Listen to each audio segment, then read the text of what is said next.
War exploded across the land. For powerful kings, a confederation of might swept through the valley of Siddim. Their chariots thundered, their armies a tide of steel and dust. They conquered city after city, leaving a trail of fire and ruin. And in their merciless campaign, they carried away captives and all the goods of Sodom and Gomorrah. Among those taken was Lot, Abram's own nephew, along with his entire family and all their possessions. They were prisoners of war, their future uncertain, dragged away into bondage. But one man escaped the carnage. Exhausted, dusty, he ran for his life across the desolate hills. Driven by a desperate mission, under the cover of night, he finally reached Abram's camp, collapsing with the terrible news. As Abram listened, his expression hardened, his jaw tightening with resolve. The report of his nephew's capture stirred something deep within him. He rose, his voice firm, leaving no room for doubt. We ride at once. What could one man do against four victorious kings and their massive armies? Abram didn't command a professional military. He had only 318 servants, men trained within his own household. But they were loyal, skilled, and ready. As night fell, the camp buzzed with purpose. Swords were sharpened against stone, the metallic ring echoing in the still air.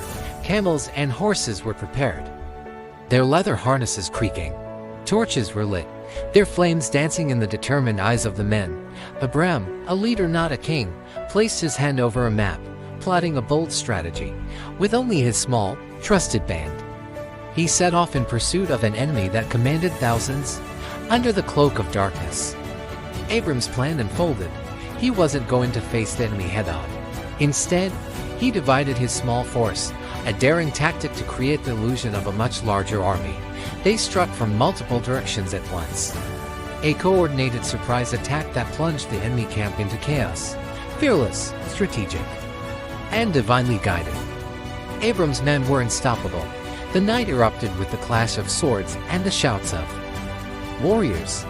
Abram led the charge, a silhouette of righteous fury against the flickering torchlight. The victorious kings, caught completely off guard, were shocked and overwhelmed. In the midst of the battle, Abram found Lot and cut him free from his ropes. Lot looked up, his face a mixture of disbelief and profound gratitude. Abram had come for him. As morning light broke over the valley, the battle was over. The great kings were defeated, their armies scattered. Abram, the shepherd patriarch, had achieved the impossible. He marched home not with the spoils of conquest, but with the fruits of rescue. He had recovered everything. Lot was safe. His family was free. All the women, children, and other captives were liberated, and every single belonging was returned. With God's help, Abram had restored all that was lost. The joyful reunions were a sight to behold, families embracing, children running to their parents, and Lot walking beside his uncle, humbled and emotional. But the journey wasn't over. As they traveled, a mysterious and majestic figure emerged to meet them. It was Melchizedek, the King of Salem, which means King of Peace. He was robed in white and gold, and an otherworldly light seemed to emanate from him. He was not just a king. He was a priest of God Most High. He didn't come with weapons or demands, but with bread and wine, ancient symbols of provision and covenant. Raising his hands, he blessed Abram with gentle authority. Blessed be Abram of God Most High. His voice resonated with sacred power.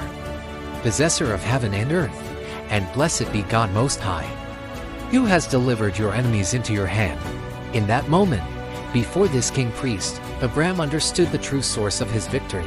It wasn't his strategy or the courage of his men alone. It was the blessing of God Most High.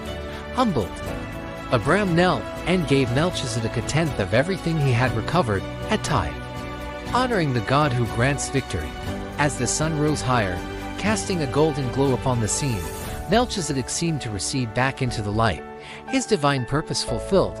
Abram stood, no longer just a patriarch, but a man blessed by heaven, surrounded by the lives he had saved.